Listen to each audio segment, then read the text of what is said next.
Samuel, capítulo 15. E Samuel disse a Saul: O Senhor Deus me mandou ungir você para ser o rei de Israel. Então agora escute tudo isso que o Senhor Deus Todo-Poderoso tem a te dizer. O Senhor vai castigar os amalequitas, porque eles lutaram contra os israelitas quando estes vieram do Egito.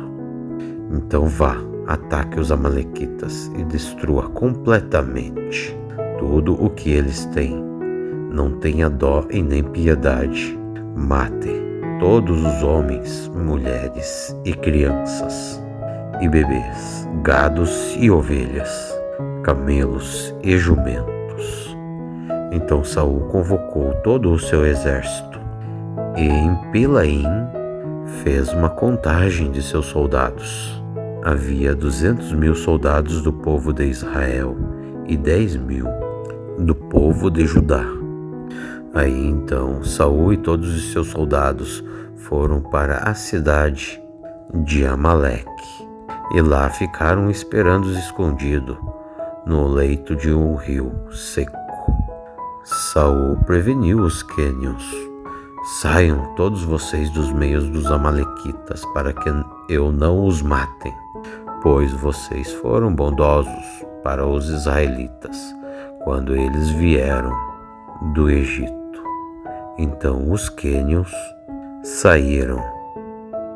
Então Saul derrotou os amalequitas desde Abilá até Sior, a leste do Egito.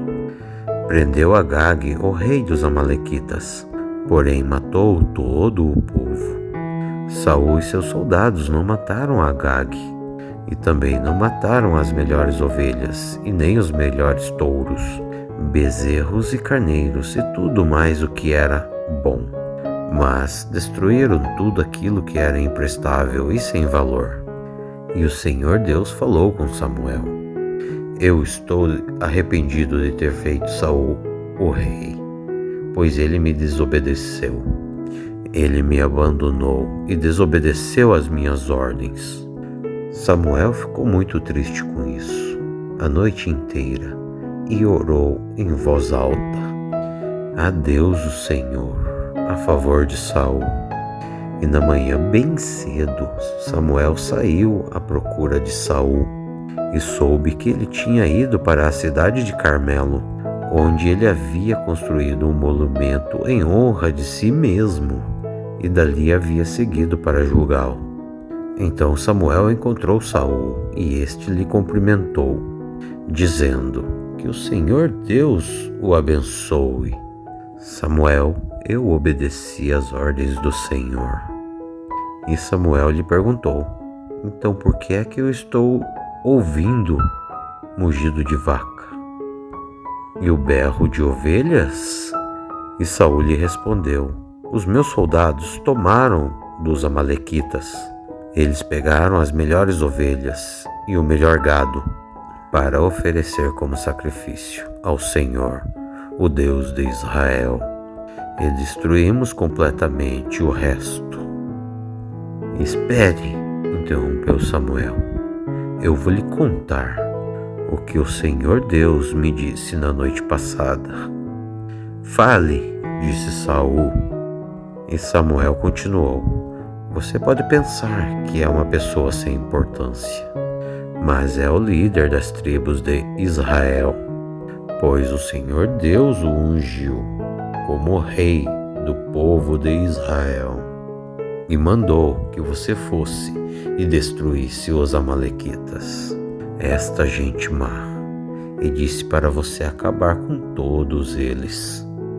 Então por que é que você não obedeceu? E por que é que você teve pressa para ficar com as coisas do inimigo, fazendo assim? Que isso é uma coisa que para Deus é errada. E Saul lhe respondeu: Mas eu obedeci a Deus o Senhor. Eu saí como ele me ordenou. trouxe o rei Agag e matei todos os amalequitas. Porém, os meus soldados não mataram o melhor gado e nem as melhores ovelhas, que estavam condenados à destruição. Ao invés disso, eles os trouxeram aqui para Gilgal, a fim de oferecê-los como sacrifício a Deus, o Senhor de Israel.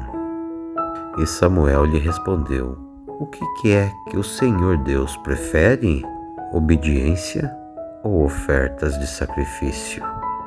É melhor obedecer a Deus do que oferecer sacrifícios de melhores ovelhas. E a revolta contra o Senhor é tão grave quanto a feitiçaria, e o orgulho é tão pecado como a idolatria. Então o Senhor Deus o rejeitou como rei, porque você rejeitou as ordens dele. Eu pequei, respondeu Saul. Eu desobedeci às ordens do Senhor, o nosso Deus, e as instruções que você deu. Eu fiquei com medo do povo e fiz o que eles queriam. Mas agora, Samuel, eu peço que perdoe o meu pecado e volte comigo, para que eu possa adorar a Deus, o Senhor. E Samuel lhe respondeu: não, eu não voltarei com você, Saul. Você rejeitou as ordens de Deus, o Senhor, e por isso ele também o rejeitou como rei de Israel. Então Samuel virou-se para sair, e Saul o segurou pela barra da capa, e ela se rasgou. E Samuel disse: o Senhor Deus rasgou das suas mãos o reino de Israel e deu a alguém que é melhor do que você. O glorioso Deus de Israel nunca mente e nem muda de ideia. Ele não é um ser humano e por isso ele não se arrepende. Eu pequei, repetiu Saul, mas não me humilhe e me respeite diante dos líderes e de todo o povo de Israel, e volte comigo para que eu possa adorar a Deus, o Senhor. Então Samuel voltou com ele, e Saul adorou a Deus, o Senhor. E Samuel ordenou: tragam aqui o rei Agag. E tremendo de medo, Agag foi até o lugar onde Saul estava, e ele disse: como é amargo morrer. Samuel então lhe disse: como a sua espada fez muitas mães ficarem sem filhos, agora também a sua mãe vai ficar sem filho. Então em seguida Samuel cortou Agag em pedaços, em Gilgal, em frente do altar. Aí então Samuel foi para Ramá, e Saul voltou para sua casa em Gibeá. E nunca mais Samuel voltou a ver Saul, mas ficou com muita pena dele, e o Senhor Deus se arrependeu de ter colocado Saul como rei de Israel.